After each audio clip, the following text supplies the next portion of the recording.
applause for Chaco with Trainer Beans.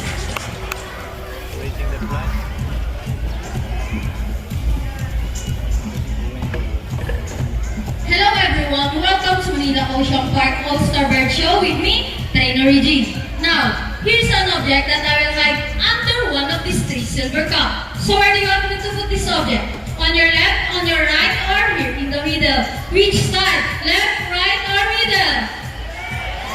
Alright, let's put it right here. Now, let's call our psychic bird, Dazzle. Hashtag Kakatsu. Scientific name is Kakatsu galerita.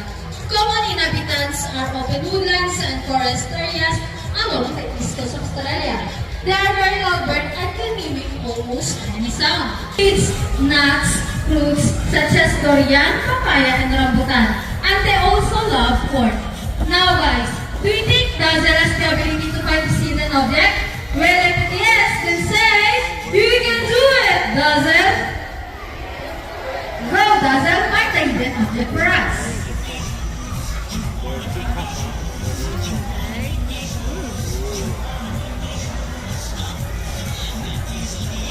And she found it! Round of applause for Dazzle with Trainer Myung.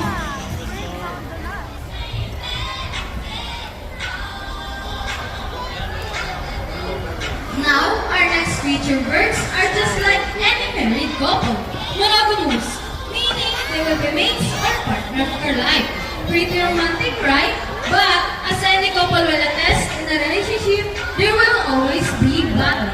Meet Sassy and Rocky, a beautiful pair of Grizzly Macos. But today, they will battle it out to see who's the best in the basketball game. But before we start this battle, I'll be dividing you into two groups. So all the girls will cheer for Sassy. Come on girls, let me hear you cheer. Sassy! Sassy! And how about the boys? All the boys will cheer for Rocky. Come on boys, let me hear you cheer. Rocky! Rocky! Alright, so first ready? Trainers ready? Set, go! Here comes Rocky for the first ball. Followed only by Sassy.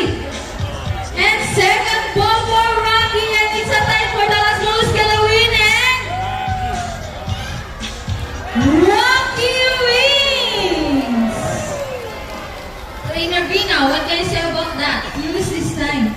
Hold it, we want another race. Oh, she want another race, Trainer Birds? Are you sure about that? Do you want Sassy to lose again? Well, this time I guarantee you that Sassy will win. So what race do you have in mind? I'm thinking about the ring race. And what is the ring race? The first bird who can drop 3 rings into the pole the fastest is the winner. And that is the ring race. So, the ring race, it shall be. Remember guys, boys have already 1 point and girls, come on. Let's cheer Sassy doing this time. And we will do this again. And this time, our ring race. Ready, set, go! Here comes Rocky for the first ring. Hey, what's happening? Sassy picking up the 3 rings at the same time. How clever is that? And the winner is Sassy! Trainer Birds, what can you say about that? 3 rings at the same time. Hey, you guys cheated! Oh, we didn't cheat that? No, we didn't cheat. Sassy used her brain. Oh, so it's true that girls are more intelligent than boys? Yeah. A round of applause for Sassy and Rocky with Trainer Birds and Trainer Rina.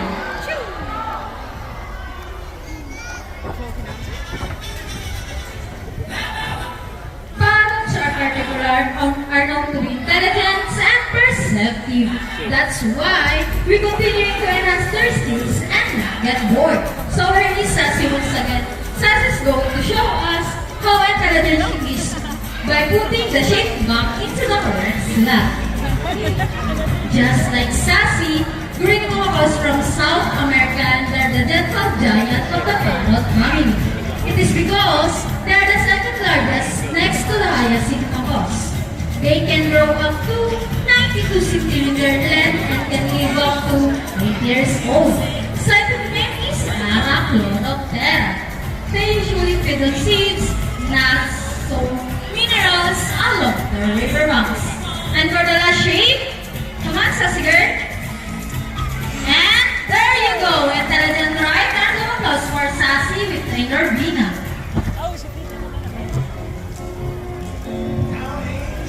Now guys, who loves math? Just like Sassy, gringo was from South America and they're the dental giant of the parrot family. It is because they're the second largest next to the hyacinth macaws. They can grow up to 92 centimeter length and can live up part of the program will leave people baffled and amazed. Even as trainers, do you think birds can do math? But before we call our mathematical wizard, I'll be needing by two numbers between 1 to 50. Any numbers between 1 to 50? Alright, so the first number is number 20. So about the second number? What number? Alright, so the second number is number 19. So the equation is 20 plus 19. Let's see if our mathematical wizard can solve this equation. But first, trainer first will shuffle the numbers.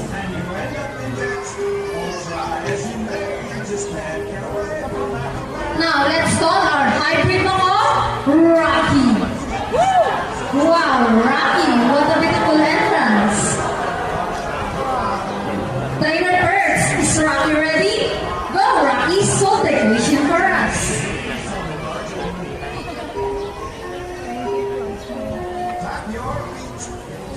And Rocky gets the first number correct. So about the second number? Well, Rocky loves numbers.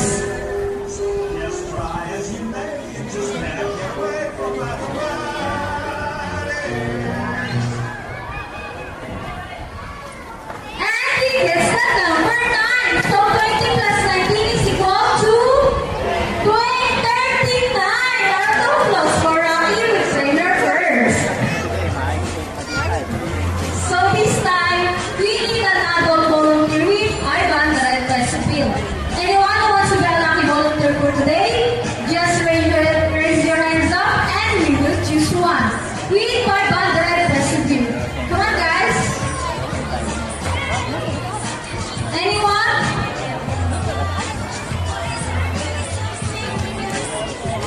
Once again, I need an adult volunteer with 500 peso bill. Oh, I think we got one. My mom, please come on stage. You will notice that the birds of our show are mostly parrot. It is because they are highly intelligent, charismatic, colorful, and whiskering time. They have a very good memory and can remember even the smallest details.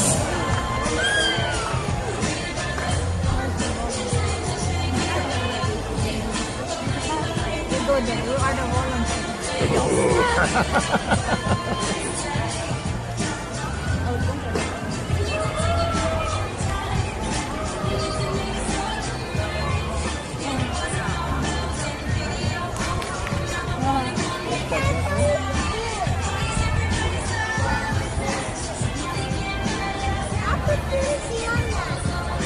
Alright, hi mom.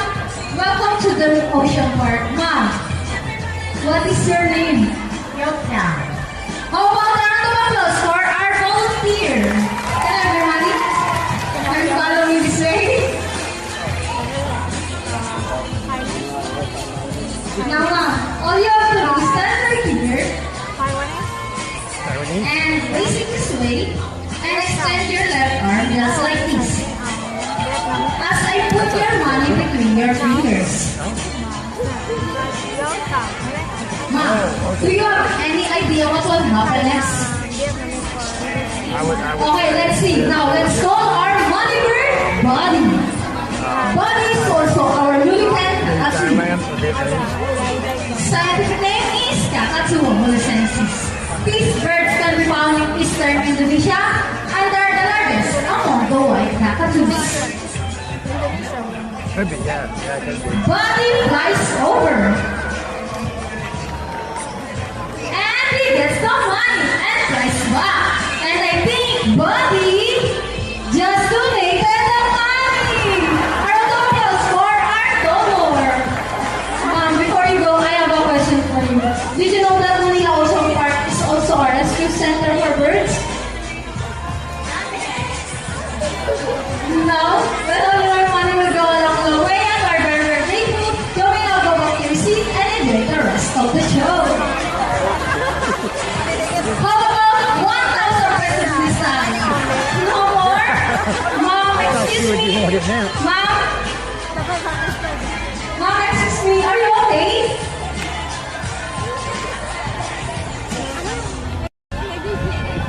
No, Mom, we're just kidding. It's all part of the show. Please come back here in front and we will give your money back. Okay. That's just kidding. Mom, Buddy saying something. Before Buddy gives your money, Buddy wants to give you a piece. Is it okay? Alright, so all you have to do is stand right here and please look at the camera and offer your cheek. Sweet. One more. How about on your hand? Just open your palm, look at the camera and smile. And there is your money. A round of applause for our volunteer and Buddy. Oh, they get our money back. Now that you have seen our colorful and intelligent parrot, we would like to introduce you another species of birds here in Manila Ocean Park. Birds of prey, also known as raptors, hunt and feed by other animals. The term raptors came from the Latin word rapere, meaning to seize or to take by force. These birds are characterized by their deep vision that allows them to detect prey during flight, and also have powerful talons and beaks. Ladies and gentlemen, please look to your left, presenting our brownie hive. Here comes Speed. Brownie hives have been known as Alias Tormentus, one of the 446 species birds of prey around the world. These birds can be found in India, Indonesia, Bangladesh, Pakistan, along China, including here in the Philippines. And here comes Shadow. They locally known as Lawin or Banok in Visayas region. And as you can see, we have our homing pigeons. Homing pigeons has an innate homing ability, meaning they will generate return trees, nests, and mates. How about a round of applause for our raptors and our homing pigeons? Here in Manila Ocean Park, we believe that there is hope. We only not trying to take care of our friends in the sea, but also in the land and air as well. Now guys, who knows the trainers? Introduce, reuse, and recycle. Very good now is our lovely bird, and they're going to show us how the proper waste disposal.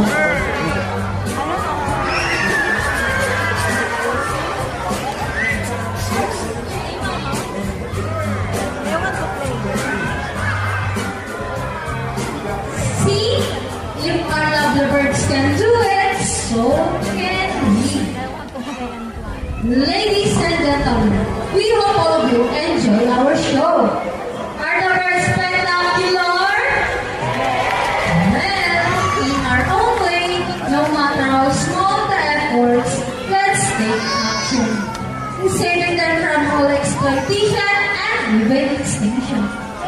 Please, let's all do our part to save the world. Because remember, this is the only home we've got. Now, let me present to you the birds and trainers who make this show possible. Trainer nyo, we Sassy. Trainer birds, we Dolly. Trainer Maggie, we Rocky. Trainer Jacqueline, we Shadow. Trainer April, we Spring. Trainer Sean and Trainer David, we the Movie Pigeons. And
everyone, and welcome to Aquatica. By the way, I'm Trainer Bergs, and I would like to meet my friends together with the trainers one of a time. On your left side is the eldest female South American sea lions that we have. And according to her trainer, she is the prettiest. Wow, confident. Her name is Isis, together with trainer Mikey. Say hi! While on the other side is the youngest female South American sea lions that we have. And according to her trainer, she is the sexiest. Oh, don't be shy, girl. Her name is Sandra, together with trainer Johnny. Say hello.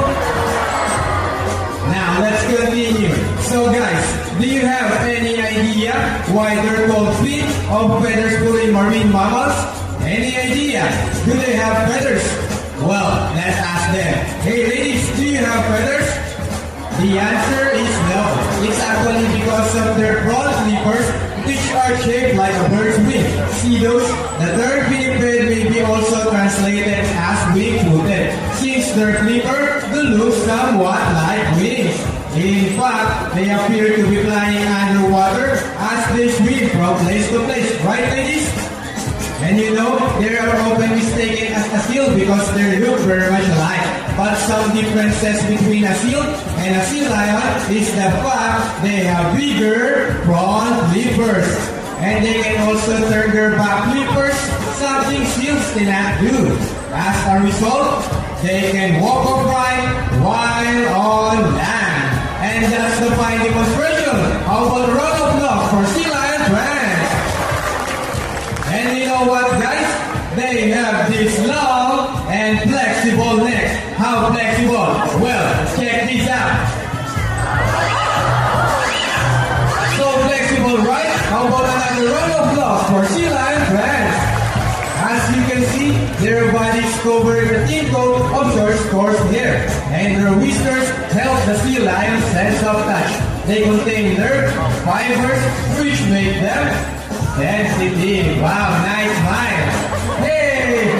They may also use their whiskers to aid in navigation or to detect vibrations from prey in the water. And their small sternal ears give them a good sense of hearing both above and below the water surface. Sea lions, like many marine mammals, can see both above and underwater. They have keen eyesight but no color vision. In the wild, they inhabit waters close to shore. Flat rocky cliffs with typhoons. They have a preference for rocky beaches. They have excellent climbing abilities, which can easily stay rocky cliffs. Check this out. Really strong front flippers. Now, let's talk about their swimming abilities, and let's start with Isis, the prettiest. Sea lions generally cruise at around 11 miles per hour, using the rowing movement of their broad flippers, while their back flippers are stretched out behind their bodies, functioning as rudder for steering. And that is the normal swim. Nice and easy. Thank you, Isis and trainer Mikey. But when chasing their prey or escaping from predators, they can achieve a burst speed up to, ready Sandra? 25 miles per hour! That is so fast! How about a round of applause for Sandra? That's sexy, yes! Wow, nice line! And another one, she deserves it! Now, here's an interesting story about the sea lion. Did you know that the U.S. Navy has trained a few of them to take part in their special operations? Yeah, that's right. They're able to hold their breath for up to 20 minutes, and they can dive hundreds of feet, abilities that even the best Navy diver would be envious of. And since cannot be detected by radar underwater, they're taught to recognize and avoid underwater mines. Alright, ladies trainers, are you ready? Well then, salute! Now, let's march. Ready? Up, 2, 3, 4, up, 2, salute! Now, this time, could you please join our sea lion in a salute? In a count of 3, everybody salute and make this one loud. Alright guys, are you ready? Hey guys, I can't hear you. Are you ready? Okay, let's count. 1, 2, 3, salute everybody. Thank you so much. Sea lions are also used to search and recover equipment from the water. H2O. Okay, trainers, what first? The ring? Go ahead and get the rings. And they got it. How about a round of applause for Sea Lion friends? Great job, ladies. And another one. They asking for it.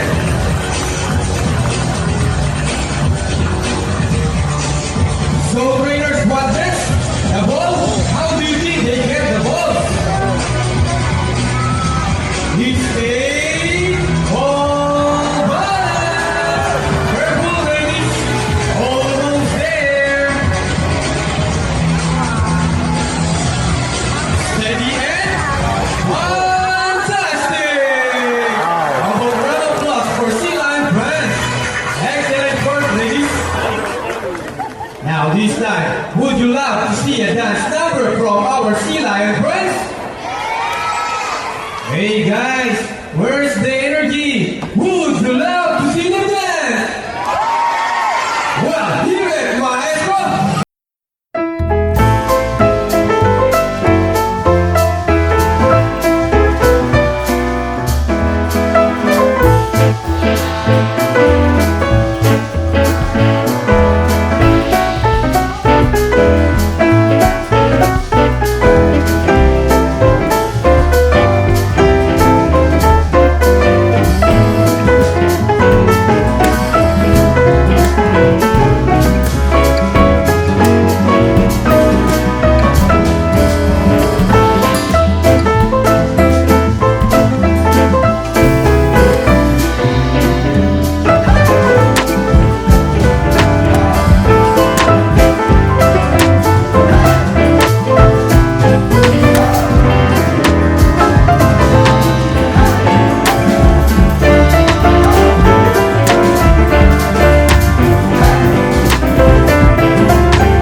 For the great dance number. He's so sweet. We hope you all enjoy spending your afternoon here at Aquatica with your newfound friends, the South American sea lions, Isis and Sandra. And we also hope that even after you leave, you will take this experience with you wherever you go. And remember that what we do here on land greatly affects our friends in the sea. Sea lions, like many more animals, cannot survive a trash-built environment. So let's keep our surroundings clean. Aside from pollutions, there are many other threats to their survival all over the world, such as climate change and illegal hunting. You can learn more about this inside our oceanarium. Always keep in mind that we are steward of our planet, and thus each one of us must do what we can to protect and conserve all inhabitants of our Mother Earth, including ourselves. So on behalf of Isis and Trainer Mikey, Sandra and Trainer Johnny, all of us here at Aquatica and Manila Ocean Park, we would like to thank everyone for visiting us today. We hope you all enjoy and visit us again soon. So take care and have a nice day. Say goodbye